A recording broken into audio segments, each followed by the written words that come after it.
on a teleconference with the National Governors Association, the Coronavirus Task Force.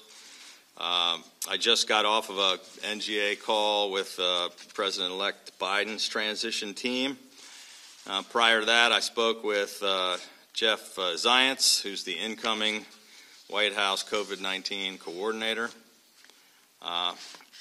Earlier this week, I announced that Maryland's first 2 confirmed cases of the B.1.17 variant, also known as the UK variant of COVID-19, are here in Maryland.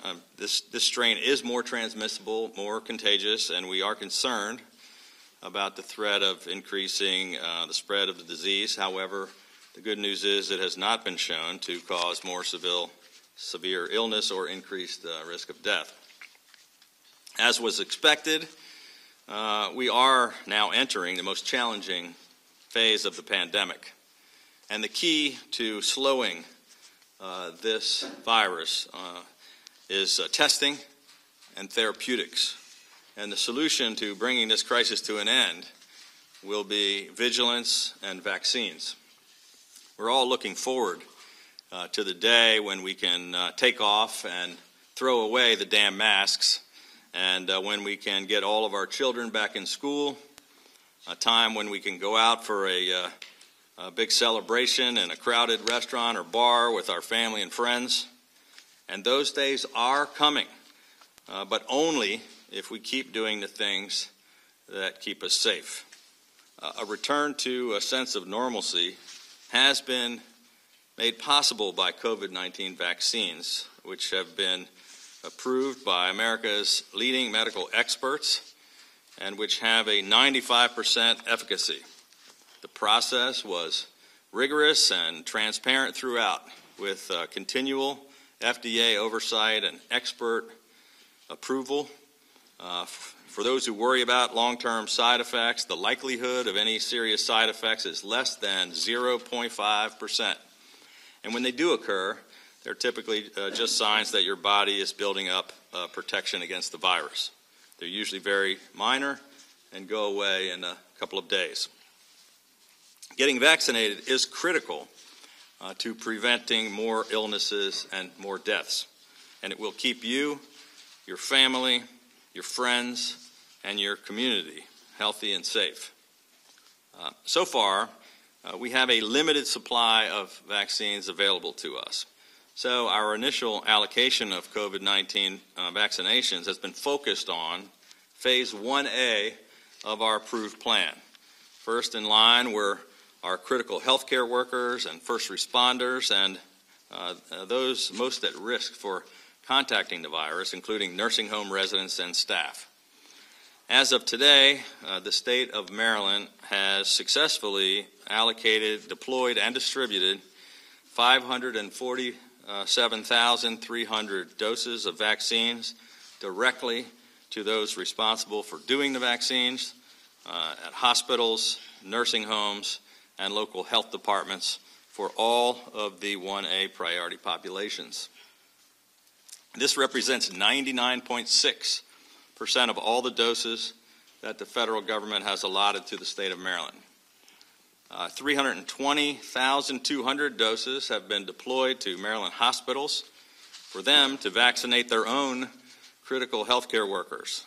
To date, the hospitals have administered 112,175 doses to their staff, which is 35% of their supply.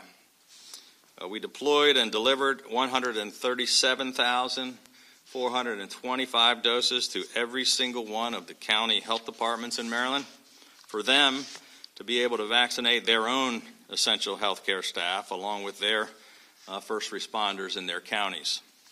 The 24 jurisdictions have administered 56,621 of those doses, which is 41.2% of what we have deployed and delivered to them. 61,425 of Maryland's doses were sent directly from the federal government to CVS and Walgreens, which have a federal contract to administer vaccines in our 227 nursing homes across the state. CVS reports that it has now completed vaccination clinics at 94% of its nursing homes, and Walgreens has completed clinics at 76% of its nursing homes. These providers continue to steadily accelerate the pace of their vaccinations. What we actually receive from the federal government is approximately 10,000 first doses per day.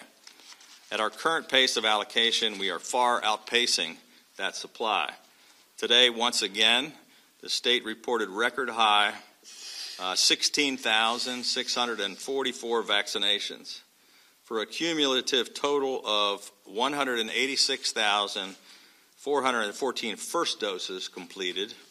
In addition, 15,840 second doses have already been completed to those initial priority 1A recipients who were the first to receive them, for a total of 202,254 doses that have been administered to date. Maryland has administered more doses than 32 other states. After conferring with CDC Director Bob Redfield, Vice President Pence, and President-elect Biden's team, and our own leading public health experts, they immediately reviewed the new revised guidance that was issued just this week by the CDC. And after a thorough review today, I am pleased to announce that the state of Maryland is now activating Phase 1B of the COVID-19 vaccination plan.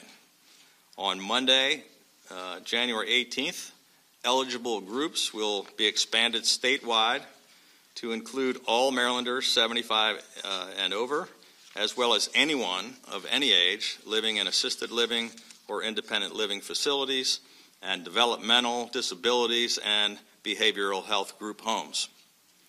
In addition, those now eligible in Phase 1B include all K through 12 teachers, education staff, as well as child care providers. We have also activated Part B of the federal CVS and Walgreens partnership to now include assisted living and all other long-term care facilities. We are launching a pilot program with Walmart and Giant to begin administering vaccines at many of their pharmacies.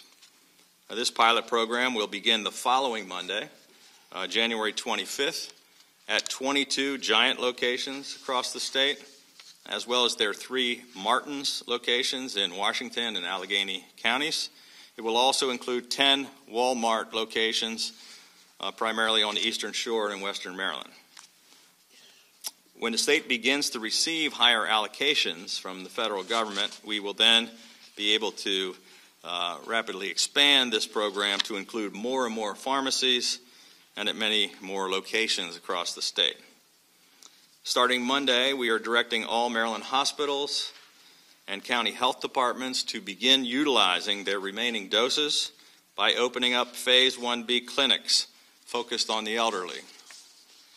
This evening, we are also launching an online portal where you'll be able to find a list of vaccination sites in your area, as well as all the appropriate contact information for the various vaccinators. The address is covidvax.maryland.gov. Because of the limited supply of vaccines that we're currently being allocated, these vaccinations will be done on an appointment-only basis at this time. For teachers and education staff, the state superintendent of schools has submitted plans for how each county school system will vaccinate its teachers, and county school systems will begin implementing those plans in the coming weeks. I'm also pleased to announce tonight that in addition to moving into Phase 1B on Monday, we have also accelerated the plan to enable moving into 1C beginning the following Monday, January 25th. 1C, in Phase 1C, we will expand and be able to open to all adults between the ages of 65 and 74, anywhere in the state. We want to stress to all the vaccination providers that as part of our what we call Southwest Airlines distribution model, they do not need to wait till they finish all of the people in one group before moving on to the next one.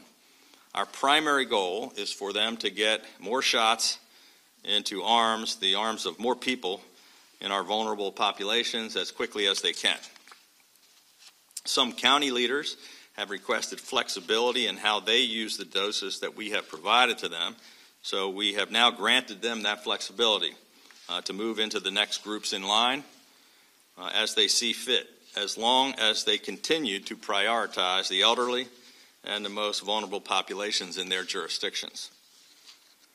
In anticipation of a time when the production of vaccines can increase and the federal government is able to increase the number that our state receives, the Maryland Department of Health and the Maryland National Guard are currently working with county health departments and with private partners to open mass vaccination sites at central locations across the state.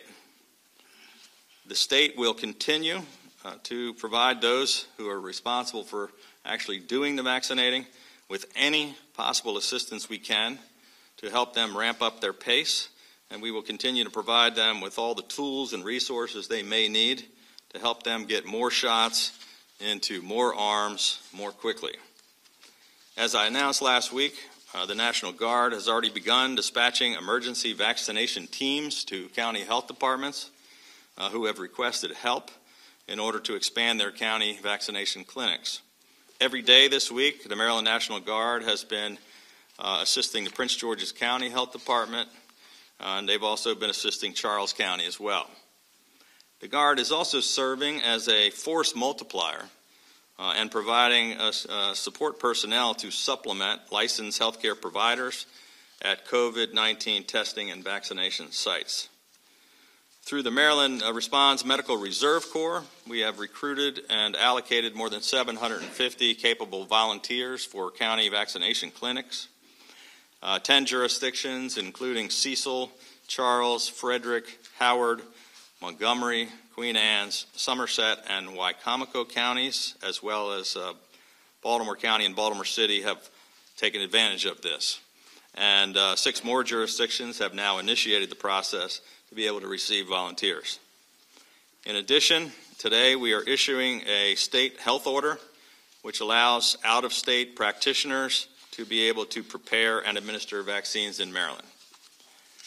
We will continue to provide whatever personnel and resources that the vaccinators need in order to help them increase their pace and to utilize all of the allocations that we are delivering and deploying to them. I know that many Marylanders will be pleased to hear that we are able to accelerate our timeline and that we will be opening up more eligibility much sooner than expected. But I want to strongly caution that this will continue to be a long process. Going forward, our greatest limiting factor by far will be supply. As of today, we have received, as I said, approximately 547,000 doses. And this is divided up between first doses and second doses. The number of people just in phase 1 of our plan is 1.5 million people. And they need 2 doses. So that's 3 million doses that we need just to be able to vaccinate the people in phase 1 before we even talk about phase 2 and 3. Overall, this will require 12 million doses to get to 2 doses for all Marylanders. Right now, we have received 4.5% of that amount.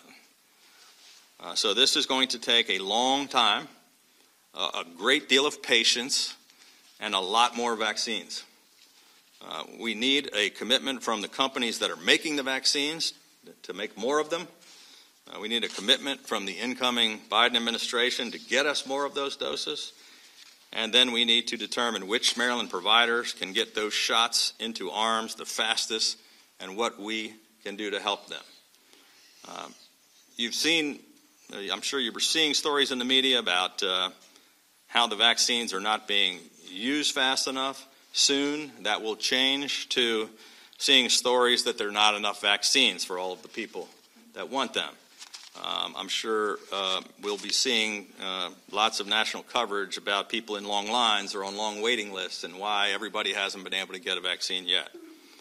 Here in Maryland, we're going to continue to proceed following our effective, fact, and data-based approach using our science-based protocols, because we do not want to see what we've seen in other states where older people are left out in the cold, camping out in parking lots all night long, only to be told in the morning that they've run out of vaccines. That should never happen. So once again, I want to remind all Marylanders that getting vaccinated is the single most important thing that you can do right now to save lives and to protect your friends and your family and your community. If you have a parent, a grandparent, or an aunt and uncle, or a neighbor or friend who is 65 or older, encourage them to get vaccinated. And if you can, help them to plan to get vaccinated.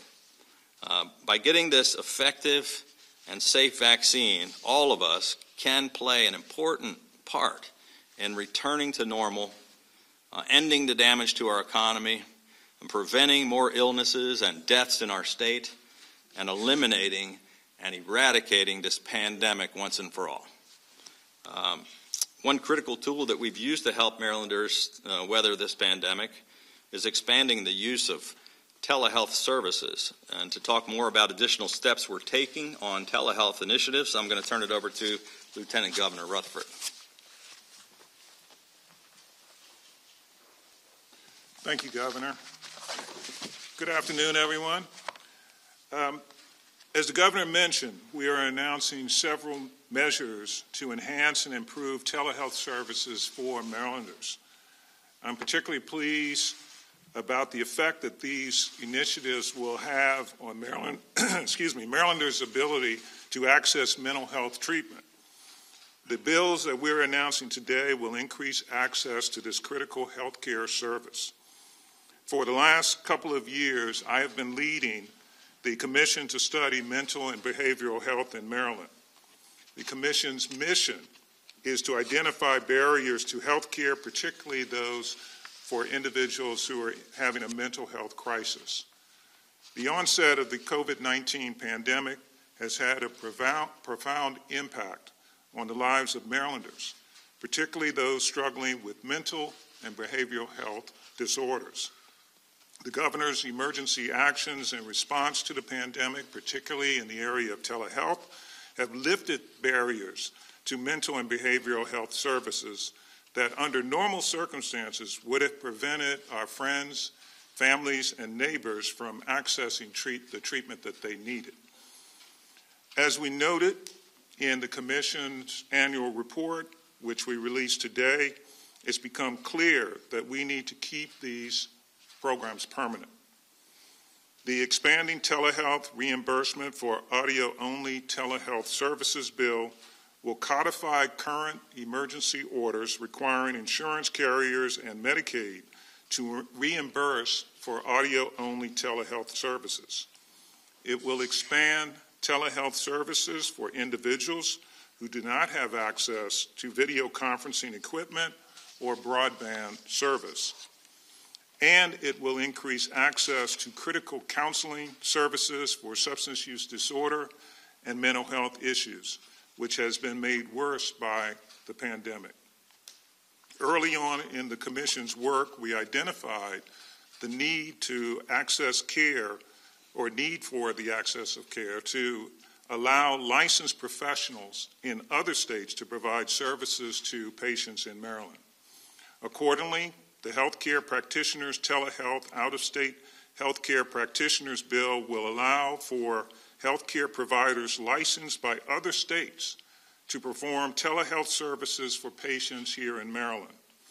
It will require the same standard of care that all Maryland healthcare providers must follow, and it applies to all health occupations that provide telehealth services. Just prior to the onset of the pandemic, the Behavioral Health Administration conducted a survey of mental health and substance use disorder treatment providers. The survey found that these providers reported that they did not believe they had adequate staff to provide quality care. 79% of psychologists, 77% of social workers, and 70% of psychiatrists reported shortages, and it's even more acute in the Baltimore-Washington corridor. This legislation will increase the number of healthcare providers available to address unmet demand for critical healthcare services. And lastly, the Board of Professional Counselors Interstate Compact Bill will allow professional counselors licensed in other states that participate in the compact to serve patients located in Maryland. It will allow Maryland professional counselors to provide services to patients in states participating in the compact. The compact itself will become effective when 10 or more states participate. Joining the compact will increase the number of professional counselors available to serve Maryland patients who need critical behavioral health and substance use disorder services. The ability to recruit addiction treatment professionals has been long hampered by unnecessary barriers to hiring professionals who are licensed in other states. Before I turn it back over to the governor, but I think I'm going to be turning it over to the secretary, I want to reiterate the governor's message regarding vaccines and urge all Marylanders who are currently eligible to receive the vaccine to do so. No one out there, especially those in the high-risk categories or frontline and essential workers, should think that they don't need to worry about the virus. The fact is that no one knows how the virus may affect them, whether it's a little symptoms, a few symptoms, or an ICU stay. You won't know until it happens. So I don't know about you, but I'd rather not find out myself. So the vaccine is on the way, and this is a crisis that needs to be addressed so that we can get back to normal. So get that vaccine as soon as you're able. So with that, I'd like to turn it over to RONA KRAMER, our great secretary of the Department of Aging. Thank you. Thank you, Lieutenant Governor, and thank you, Governor. I'd like to take this time to note the extraordinary work that you and the Department of Health have accomplished to get Maryland to this point.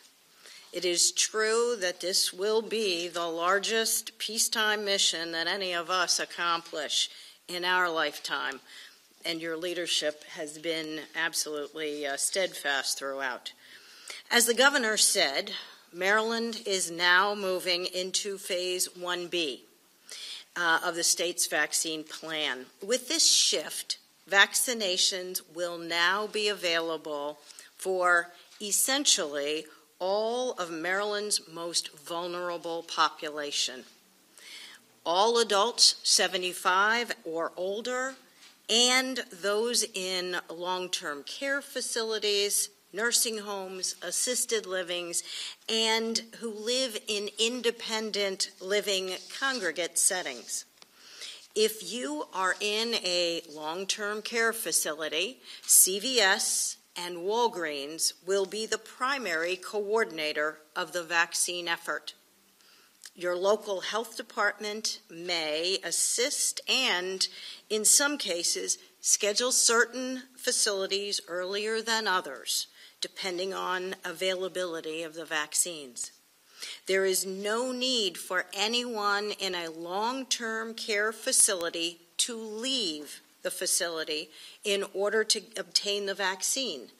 The vaccines will come to you through the CVS or Walgreens vaccination teams.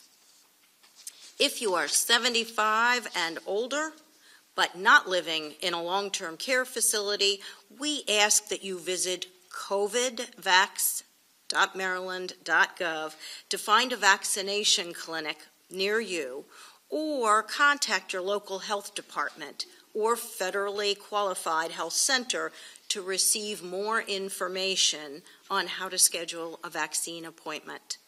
The Maryland Department of Aging will work closely with the Department of Health to facilitate outreach to our senior communities regarding the vital information to come, and to ensure that they understand what options are available to them as we begin Phase 1B. It's important not just for our seniors, but for all Marylanders to know these vaccines are safe and effective. You've heard that. It bears repeating. It's crucial that you get information from trusted sources. So again, please visit the Department of Health's website, covidvax.maryland.gov. We thank all Marylanders for their resolve during this process, as well as for your understanding that it is critical that we prioritize our vulnerable seniors in this stage. I ask that if you have someone in your family or close to you who meets these 1B requirements, that you assist them in getting the information they need so that we can assure the swift disbursement of the vaccine to our older adult communities. I want to finish by reassuring our seniors and their families that help is on the way. The Department of Aging and I will work tirelessly to help you get your vaccination. With that, I will turn the podium over to our next speaker, Dr. Jinlin Chan, Deputy Secretary at the Department of Health.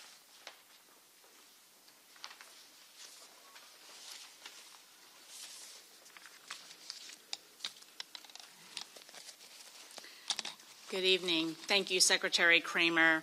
Thank you, Ms. Governor, Lieutenant Governor. I wanted to focus my remarks tonight on something other than vaccines. We have spoken about over the course of this press conference, as well as in prior ones, about the importance of vaccines, and we continue to push out more and more vaccine as we get it from our federal partners.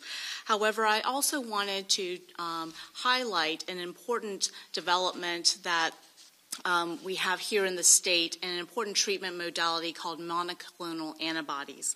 So this is a treatment that is laboratory made, and these are antibodies that mimic a person's natural antibodies if they were to become infected with COVID-19 to actually protect them against the infection and disease. So these were approved in November by the FDA under an emergency use authorization and has been deployed to the state in multiple locations for individuals who are high risk and also have a positive COVID test. When this treatment is given to an eligible patient, this person actually, what the studies have shown is that there is a reduced risk of hospitalizations as well as emergency department visits. These can reduce the need for individuals to go to the hospital because the monoclonal antibodies actually reduce the viral load or the virus replicating within the body and also reduce symptoms. So we wanted to highlight this because we believe that in conjunction with vaccines that this treatment can help prevent hospitalizations and more serious complications from the disease. So this is something that if a person is at high risk, and so what that means are individuals who may have chronic kidney disease, who have diabetes, or conditions that suppress their immune systems, if they are older than 65, or if they're older than 55 with a heart disease or chronic lung disease, they may be eligible if they contract the infection. This is an IV infusion, so this is not a treatment that someone can take in their home.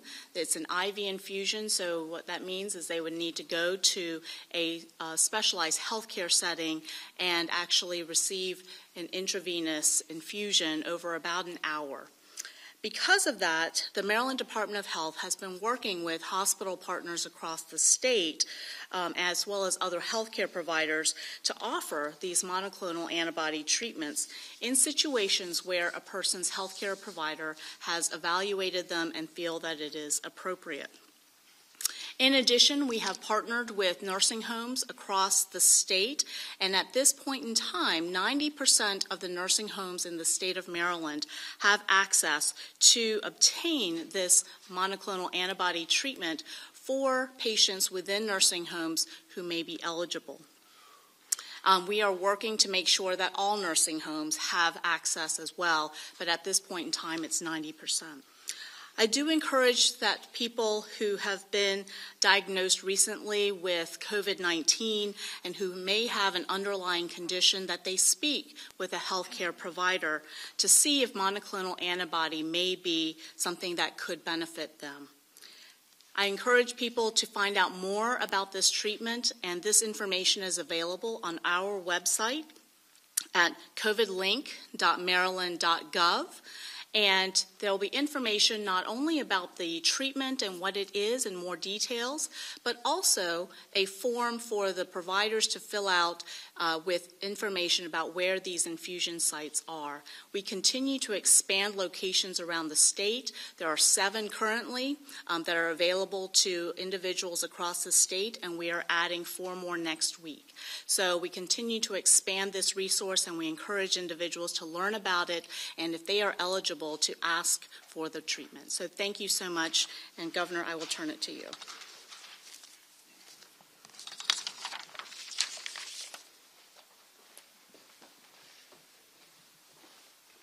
Thank you. With that, I'll take some questions. Governor Hogan, I have a question. Dr. Chan, well, yeah, if it's important, she has all the real knowledge, so please, thank you. We'll bring Dr. Chan back up. So I have a question about the number of doses that have been received by CVS and Walgreens. In the presentation, that was the only slide that didn't say the number of doses that they have actually administered. And I have sources telling me that to date, the 2 pharmacies have administered less than 20% of the total doses that they received. I know we post that every day. The information I think today is 28.5% of the total doses that they have.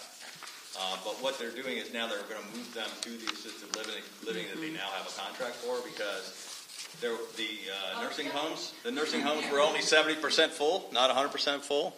A number of people did not want to take the vaccine. It's not a mandatory requirement. And so they have more doses left over. But as we pointed out, we talked about they've done clinics at 94%. CVS has 76% for Walgreens, which means they've been to most of the nursing homes. They had a few more to knock out. They promised they're going to finish all of them in a week. But they can't make everybody take the vaccine.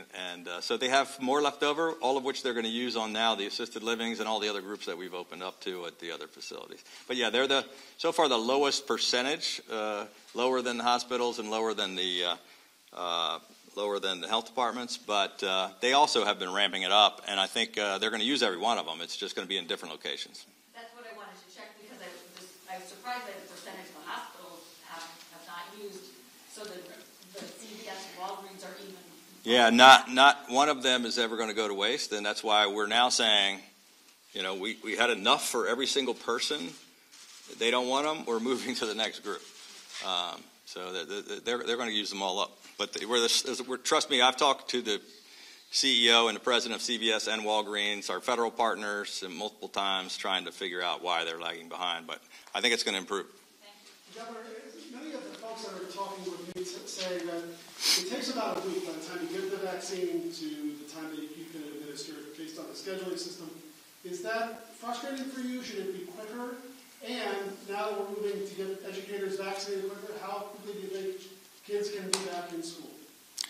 I guess on the first question, they can, the minute they get it, start putting it in somebody's arm. So I guess at the beginning, I think it was taking some time for everybody to set up the processes and figure out how they were going to go about it in the health departments. And some of them needed help that we're now providing, things that they've requested. But so I think it's ramping up. If there was a chart, I don't know if it looks like it's going like this.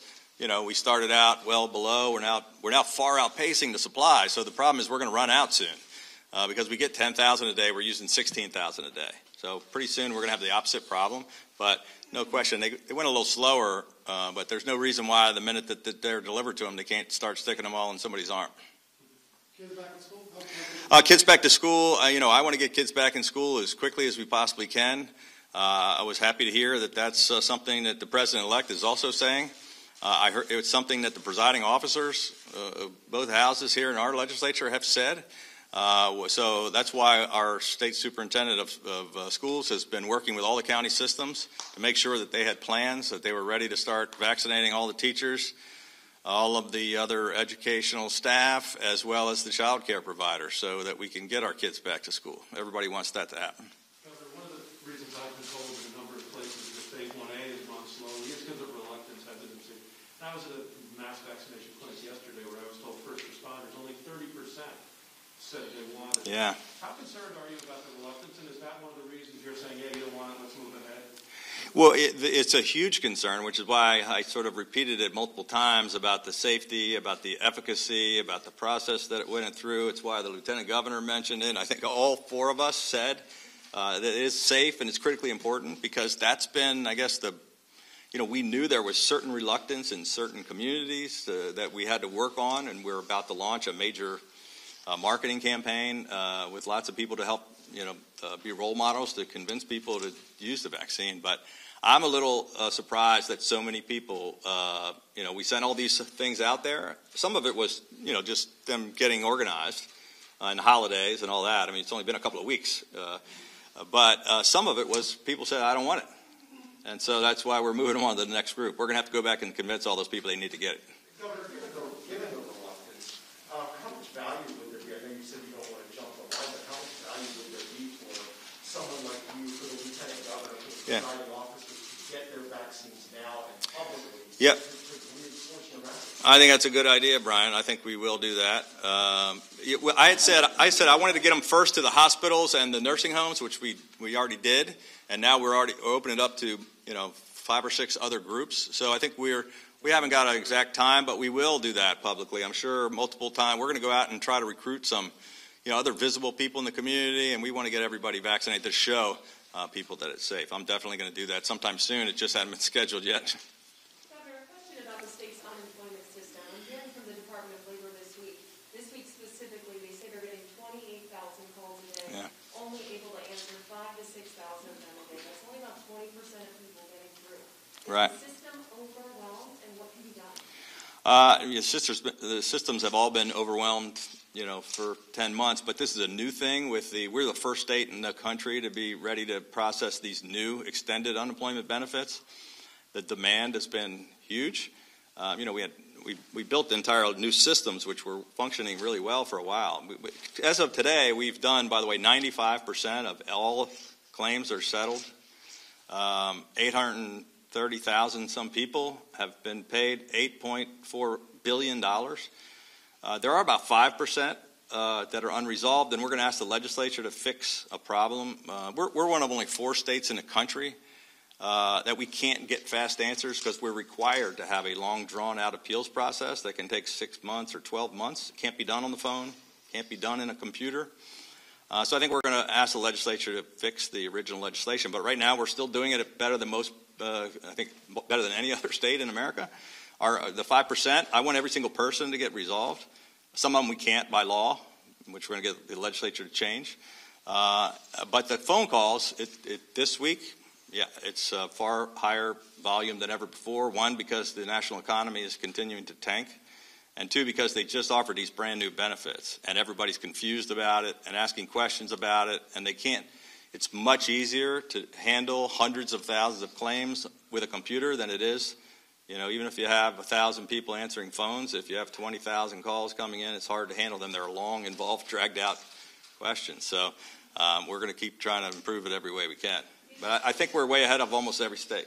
I have a question about Phase 1B. Can you explain where other public-facing essential workers fall, and is because K-12 public school teachers and support staff are included in this, have you tied the allocation of those doses to any sort of mandate to restore in-person learning? No, we haven't. There's no ultimatum, but that's obviously the main push is to get our kids back in school. It's why teachers said they needed to have the vaccines and needed to be prioritized. It's what the president-elect is saying, and I think he's pushing back on the teachers' union. It might have some impact. But it's what there's complete unanimous agreement. I heard Senator Ferguson say yesterday his priority is getting kids back in school. It's been mine since July, since I told them to get back to school. It's Joe Biden's top priority, and now we are vaccinating all of them so that they can get kids back in school. But we're not going to mandate and dictate what they do when. We're not allowed to, actually. Speaking of schools, the legislature is back. Some veto overrides seem to be on their plate. Curbing digital tax. What are your thoughts? I don't know what they're going to do or when they're going to do it. I know that vetoes have to start in the House, and they're not coming back until February, so it's not going to happen anytime real soon. I've said over and over again, look, I know they want to go back and rewrite some new legislation. We just came up with another $1.2 billion for education in this latest stimulus. We've put tons of money. Our budget is once again going to provide more money than the legislative formulas call for. We're holding harmless all the jurisdictions. We're record funding education for the 6th year in a row. But absolutely no on $4 billion in tax increases. It's the absolute worst thing they could possibly think of. I don't think they will do it. If they were to try to override the veto, I think they're going to scrap the bill and start over. But I can tell you, regardless of what they do, I am not going to force a $4 billion tax increase on Marylanders in the middle of the worst economic crisis of our lifetime. Can you explain some of the details of what someone in 1B or 1C would actually need to do to get an appointment? Do you need state ID to show your age? If you're an essential worker, how would you go about verifying? Well, the easy one to do is your age, because everybody has some identification that should show their age, and they can show that anywhere at any of the provider points. And that's one of the easiest ways for us to do it. The other ones, they show that they're before in phase 1A, it was all licensed medical personnel everywhere. So they just said, here, I'm a nurse, I'm a doctor, I work in a pharmacy, I work for a health department, and you could get it. And so I don't know all the details. Maybe Dr. Chan can talk, but each of the providers, they do have ways to making sure that people are not skipping in line and people that are not qualified are not going to get the vaccine. We get a lot of emails from people, particularly older people, trying to figure out how they do get a vaccine in a very, very specific way. They want to know what number do they call, how many appointments will be available, how long will it take. You mentioned the website that people can go to that can kind of direct them to other clinics, but can you offer a little bit more guidance in kind of a very clear step-by-step way how somebody who is eligible can get themselves in front of someone with a needle? Well, the easiest way is to go on the website that we just launched this evening, or we're doing it right now as we speak. You should be able to go on there and it should work. That's the easiest way, so you have one place to gather all the information. But the information is going to change every day, if not by the hour, as the vaccines come in. I know that Vice President Biden is having a press conference at 7 o'clock tonight where he's going to announce a new plan. I think they're going to provide a lot more help as far as money to the states to help us with standing up our mass vaccination clinics. I think they're also going to try to provide a lot more doses to the states so we can do broader populations. But as I pointed out, right now we have 4% of the vaccines we need, 4.5%. We have 500,000 out of the 3 million we need just for phase 1. So, no, I can't tell every person exactly when they're going to get it and exactly how fast and where, but I know that they can go in their local area and go on, find out who has them and try to make an appointment. But not everybody is going to get an appointment until we have enough vaccines, and we do not have enough vaccines. Governor, a question for Dr. Chen, if I may. Sure. Last week, the state dashboard issued an update that changed the numbers for 2 days. The explanation was essentially that there was a reconciliation pulling from CRISP and another data source, and no explanation of how those data sources differ from what the state normally does. How are they different, and what triggered that update? Are you referring to the hospital numbers? Correct. So there was an error in the reporting from several of the hospitals, and so we corrected that once we realized it. So it was just a feed from those hospitals. So we've since resolved. Was that an error in reporting at the hospital source or an error in the system that somehow garbled the numbers? I am not. Yeah, it was a data entry error. Yeah, it was just. I don't want to throw anybody under the bus, but Johns Hopkins made a mistake in entering data, and they had like 100 and some numbers off on the hospitalizations, and then we corrected it for them. Any other questions? Is anyone aware of the significant waste factor? Did you say that? Did you say last question?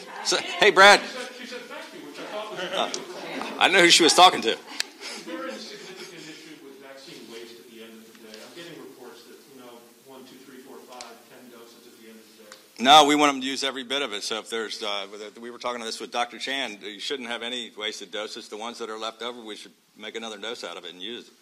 Can I sneak in? What about this side of the room? I had asked about where other public-facing essential workers fall in the plan as it was more distant now. Yeah, I mean, there's a whole detailed plan. I just told you the ones that we have moved up earlier, but it's the rest of the plan is still the same as it was before, although hopefully we can continue to accelerate if we can get some more vaccines. Thank you. Yeah. Thank you. All right, there you have it.